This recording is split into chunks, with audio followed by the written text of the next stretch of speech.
here is the question that we want everybody to respond to. How impressed are you with that win?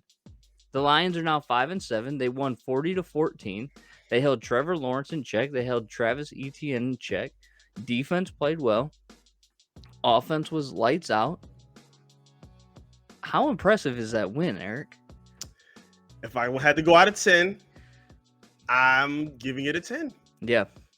I don't see how you can give it anything but a 10. And people might try to discredit it by saying, well, it's just the Jaguars. I think we had this conversation before. I'm there. We're just the Lions. And even if it's just the Jaguars, you treat bad teams the way they did on Sunday. 40-14, you never punted. You set the tone right out the gate, getting a turnover, scoring on every possession, creating extra short field opportunities for your offense, which is what we've been saying they need to be predicated on. Seeing the emergence of your young players again. James Houston looking like a star. Come on down, man. Welcome to the party. And I got to give you credit, man. You made that call during Hard Knocks. Yeah. And yes, he's been on the practice squad and he has not played. But my man has 17 NFL snaps, 3 sacks, which ties him for, I think, lead among rookies. Like second among rookies, because obviously Hutch has the lead among rookies. But what in the world, man? That was like a steal. That was a good call on your part. A very good call on your part. And I'll give you credit where credit is due. I need a victory. I need a victory lap. I'll take that one. But he's looking for real, man. And you see the attention that we talked about this with Hutch, even though his individual play is adding up. Aleem McNeil playing his best ball right now. Houston popping off right now. Kaminsky still making plays. While Hutch is taking triple teams. Like, this is what we expected. And again, I talked about this on the news desk as well. When they play well in the D-line, you see how much more aggressive and productive the young corners are. Will Harris was balls making plays. Jerry Jacobs, he's been really good outside of a couple penalties here and there. Yeah. He's been really impressive. And Okuda's been Okuda all season. Kirby Joseph looks like a breakout player. Like, you're seeing what you wanted to see from this team on all phases. So it has to be a 10 out of 10. And Maximilian, I think, hit the nail around the head, right? It showed me that this team can be very dangerous next year. And here's what I think is most impressive. And this is where kind of I came down Sunday, like my big takeaway on Sunday. You now have a Detroit Lions team that is beating the teams that they're supposed to beat. Yep. Which was not always the case. And so, like, everybody was saying, oh, this is two teams that are very similar in their path and their trajectory. And they're not. No, they're not. They're not. The Jags may have a few more names, but the Lions have a team. And that was incredible to see. Like, there was no doubt from snap one. It was like, we own this game. Yep. We own you, and we're going to win this game. Yep. And that's not something that you could say about the Detroit Lions for, a while. Yep. They showed that they could compete with the Bills. Should have won that game, but that's can't change the past. We're not gonna reevaluate the past. Woosah. But then there was kind of like, okay, who's gonna win this game? It's kind of a toss up, right? I think the spread was like 1 either way, right? That was the spread. And the Lions said, no, this isn't even close. This isn't even going to be close. This is the team that we have. And in reality, I think this told us a lot more about the type of team that this is than maybe keeping us wondering a little bit. Mm-hmm. Goff played well. I can say that. I know it's hurting you. I see you. It's like right in my stomach. It hurts so much. But he played well.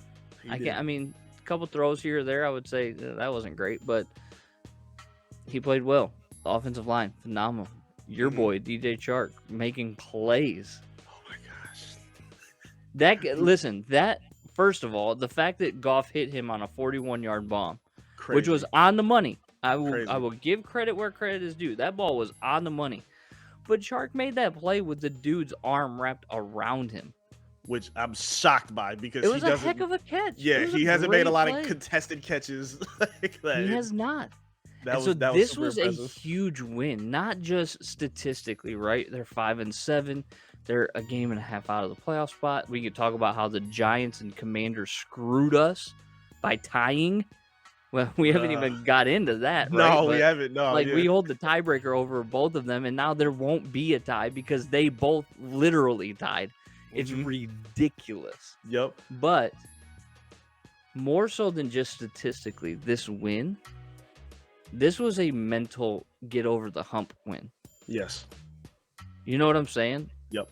When you could have turned back after that brutal loss to the Bills, you could have packed it in, but they didn't pack it in.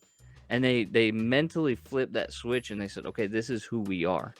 And I appreciate that. Calvin Jr., the Lions had an impressive win. It's just indicative of how we should have been playing all season. There's definitely aspects to that as well. Finally, good clock control. Okay. Listen, when you're not punting, you're going to control the clock well. Exactly. Again, you're seeing, to me, what you're seeing is finally an establishing of an identity. Even if they have to be in a position where Goff is throwing 30, 40 times, he wasn't just winging it 40 yards down the field. It was simple little plays to Amon-Ra to run in space. Finding Reynolds, for easy first downs. Like he wasn't a gunslinger out there. They were playing methodical football throughout. Still threw the ball, 45 times, I think it was? Yeah, I didn't love that. That's a lot of throws. Yeah. And again, he was efficient. He did what he was supposed to do. We give him his credit. Not gonna sit here and this doesn't buy him. Was gonna buy him some time, unfortunately. I'm getting to the idea that we're gonna bring him back next year. Yeah, he'll be back next year. Point.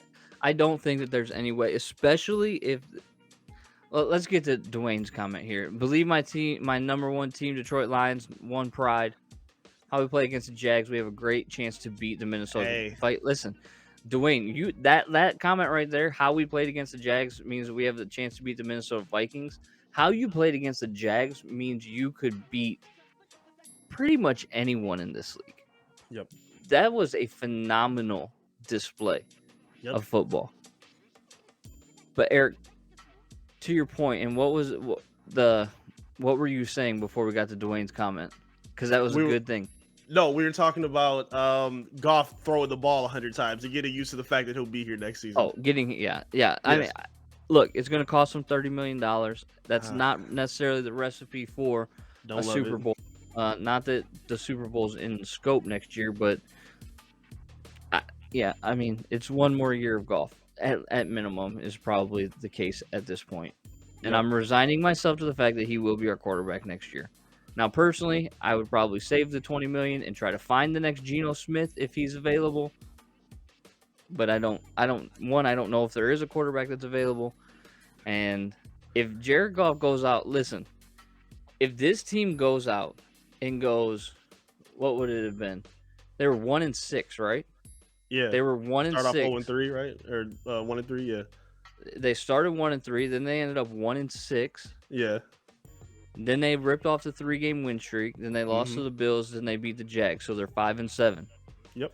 If they were 1-6 and they go 8-2 to finish the season, like you're not gonna not bring Jared Goff back after You don't have a choice. You know what I'm saying? You really don't have a choice. Yeah. And there's a very real possibility that they go 9-2 over this, 10-game or 8-2 over this 10-game stretch. Yep. Losing to the Bills, potentially losing this Sunday to the Vikings. But I mean, it's hard not to bring Jared Goff back after that.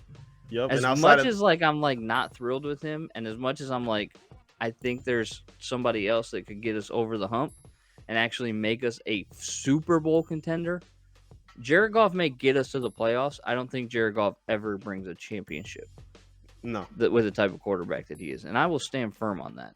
No, they're sitting in the San Francisco type position, except the difference is you're not going to have to trade up for your quarterback.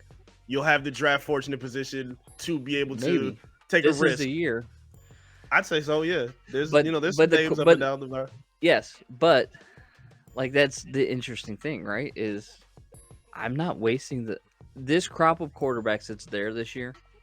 I'm not spending the 3rd overall pick, and I'm not spending the 13th or 12th overall pick on them. You don't like any of them, I know. I really don't. what I would try to do is maybe find some way to get back up into the top 5, maybe top 3 in 2024 with draft capital to get a Caleb Williams. Like, I'm more impressed with Caleb Williams than anybody coming out this year, even though I'm still not 100% sold on Caleb Williams. Right. But I just don't know. And if you wait another year, then you're not starting a rookie in his rookie season. You can't. It's not good for him. Even Patrick Mahomes said. Right. So you're just kicking the can of Jared Goff down the road. Well, okay, so a player that finally made his debut, J-Mo finally got on the field. Shout out Jameson Williams. Yeah. What if he looks like, let's say he looks like 80% of whatever your ceiling is for him. Everybody seems to have an incredibly high ceiling for this kid. Yeah. And rightfully so. So let's say he's 80% of that these next 6 games, or however many they have left. You're gonna have if he looks like I said 80% and as complimentary as we think he's gonna be with Amon-Ra St. Brown, you're gonna have a hard time convincing me that Bryce isn't a bad pick or isn't a legitimate pick to have at 3. I think Bryce is the best of the group. Right. But do I think that Bryce is worth the number 3 overall pick? I just don't, man. I just don't. I like him. I don't really have any problem with him. Mm-hmm. But I just, especially if somebody like a Will Anderson is there at 3. And we say 3, but we might be picking number 1 overall and have our choice. Could be. Right. What you want is one of the other teams to get number 1 and just take him, so it just takes it out of the equation right away.